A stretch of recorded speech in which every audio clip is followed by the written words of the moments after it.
आए सभी भाई टीम को, दो टीम की कामयाबी है, जिन्होंने बहुत मेहनत की। थोड़ा पीछे रहिएगा तभी आएंगे सर। मैम ये जो लोग जो ठगी का शिकार हुए थे, कितने अभियुक्त पकड़े गए हैं, उनसे क्या क्या बरामद हुआ? जी, ये 10/7/2023 को थाना कोतवाली करनी के क्षेत्रांतर्गत एक शिकायत प्राप्त हुई थी, जिसमें एक बहुत बड़ा समूह शिकायत करने के लिए आया था कि एक हार्वर्ड जागरूकता एजुकेशन ट्रस्ट नामक संस्था ने उनके साथ लगभग 5 करोड़ का गबन किया और ये एक मल्टी लेवल मार्केटिंग स्कैम समझ में आया, जैसा कि उन्होंने बताया। तो उसी के आधार पे, उनकी शिकायत के आधार पे तुरंत इसमें मुकदमा 406/420 में पंजीकृत कर लिया गया था एवं इसमें विवेचना आरंभ कर दी थी।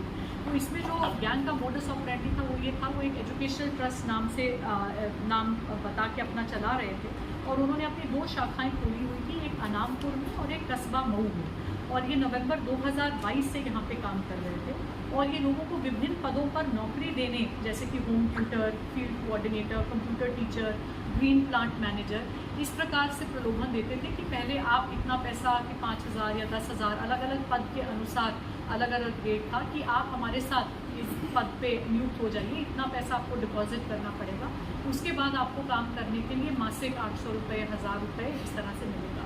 तो वही नौकरी के लालच में बहुत से लोग इस प्रलोभन में आए और लगभग 2,500 पीड़ित हमारे जनपद में जुलाई तक थे। जो उल्लेखनीय बात है वो ये है कि इनके द्वारा यहाँ जितना भी काम किया गया उसमें किसी में भी इनका स्वयं का नाम या स्वयं की डिटेल सामने नहीं आई। जितने ये फ़ोन संचालित कर रहे थे वो सब अन्य लोगों के नामों के थे, वो सब में नंबर्स बंद हो गए जब ये लोग यहाँ से गबन करके भागे। इसी तरह इन्होंने जो किराए पे घर लिया हुआ था वो किसी अन्य के नाम पे था। जो बैंक अकाउंट संचालित थे जिसमें पैसा डिपॉजिट किया जाता था वो यहाँ पे इन्होंने जो स्थानीय हेल्पर सर्वेंट्स नियुक्त किए गए थे उनके अकाउंट्स खुलवाए हुए थे और उनसे ये कैश सारा विड्रॉ कर लेते थे।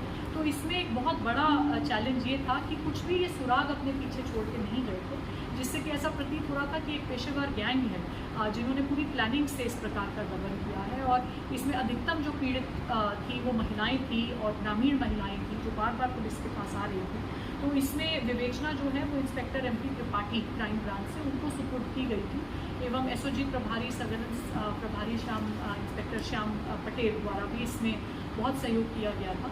और SOG surveillance team crime branch की कड़ी मेहनत से हम इस गैंग का पूरा खुलासा करने में सक्षम हो पाए हैं और इसमें बहुत सी गिरफ्तारियां कर ली गई हैं। 6 लोगों की गिरफ्तारी हुई है और ये यही बता रहे हैं कि इस प्रकार से ये एक फर्जी एजुकेशनल ट्रस्ट बनाते हैं और लोगों से गबन करते हैं और बाद में इन्होंने अपना एक प्रॉपर्टी प्लॉटिंग का काम किया हुआ है जिसमें ये पैसा लगाते हैं और फिर ये सभी अभियुक्त जो है वहाँ से प्लॉट प्राप्त करते हैं। तो इनसे अभी हमने 2 गाड़ियाँ बरामद की हैं, 2 मोटरसाइकिल्स जो ये यहाँ से चोरी करके लेके गए थे वो बरामद किए हैं और 10 बैंक अकाउंट्स हमने फ्रीज कर दिए हैं जिनमें 10 लाख रुपए हैं और कुछ और इनसे फर्जी दस्तावेज जो रिकवर हुए हैं वो बरामद किए गए हैं। और इन बरामदगियों के आधार पे इनमें धाराएँ 419, 20, 67, 68, 71, 369, 411 की बढ़ोतरी की गई है। इन सभी को गिरफ्तार कर जेल भेजा जा रहा है और इनका जो एक मुख्य सरगना है प्रमोद गुप्ता जो कि इस पूरे प्लान के पीछे मास्टरमाइंड है और उसी के द्वारा पूर्व में मऊ जनपद में भी एक माउंट एजुकेशनल सर्विस नामक बना के फ्रॉड संस्था, वहाँ पे भी लगभग 4 करोड़ का गबन किया है। वो अभी फरार चल रहा है पर जल्द से जल्द उसकी भी बरामदगी उसकी भी गिरफ्तारी सुनिश्चित की जाएगी एवं हमें उम्मीद है कि उससे अन्य बरामदगी की जाएगी। तो अभी तक जो हमारे द्वारा इसमें विवेचना की गई है इसमें तमाम इनकी संपत्ति भूमि के फॉर्म में और बड़े बड़े घर भी सामने आ रहे हैं। तो इनके खिलाफ जल्द ही गैंगस्टर एक्ट के तहत भी मुकदमा पंजीकृत कर कार्रवाई हम सुनिश्चित करेंगे और हमें उम्मीद है कि हम बड़ी संख्या में इनकी अवैध संपत्ति को भी कुर्क करने में सफल होंगे। और इसमें इस टीम को 25,000 रुपये का पुरस्कार दिया जा रहा है क्योंकि वाकई में एक बहुत कठिन विवेचना थी जो इनकी लगन और परिश्रम से ही खुलासा हो पाया है और सभी ने इस बात का व्यक्तिगत त्याग दिया कि सभी लोग दबिश के लिए रक्षाबंधन के दिन निकले क्योंकि ये अभियुक्त अदरवाइज इतने पेशेवर हैं कि कभी भी घर नहीं आते हैं, लेकिन रक्षाबंधन के दिन हम इनके रिश्तेदारों को हिरासत में लेने से ही इनका प्रमोद गुप्ता कहाँ का? प्रमोद गुप्ता की लोकेशन अभी ट्रेस नहीं हो पा रही है क्योंकि उसने फ़ोन वगैरह सब अपने स्विच ऑफ किए हैं क्योंकि अन्य उसके साथ ही गिरफ्तार है, लेकिन उसके भी कुछ परिवारजन हैं।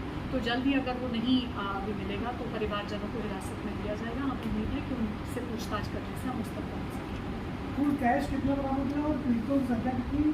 10 लाख रुपए इनके बैंक अकाउंट्स में पाए गए हैं। Yes. बैंक अकाउंट्स को क्या मतलब वो बैंक में है, हाथ में तो इनके कुछ नहीं था, तो उसको हमने Incoming freeze call करा from दिया है। Sile तो Singh वो Singh भी identified by अभी Truecaller. उसको विड्रॉ करके यहाँ पे दिखाना इतना उचित प्रतीत नहीं हुआ।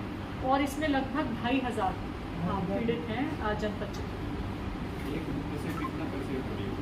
एक व्यक्ति से डिपेंड करता है, जैसे जो टीचर के लिए थे वो लगभग 5,000 डिपॉजिट कर रहे थे, कंप्यूटर ऑपरेटर के लिए 13,000 डिपॉजिट कर रहे थे, तो अलग अलग पदों के लिए अलग अलग रेट। एक केस और आया है शंकर बाजार में, पूरी 40-50 लाख रुपये 1 करोड़ रुपये लगभग बता रहे हैं, वो गया है। वो भी हाँ उसको भी कर रहे हैं। थोड़ा सा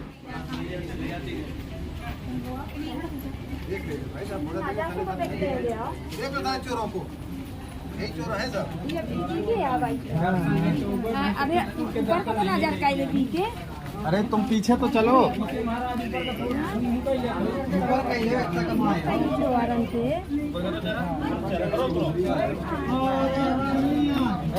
भैया भैया ढाका मेरे साथ कैसे हैं मेरे साथ। अरे मारा खाना लिया, खाना खा लिया, दवाई लगा ले।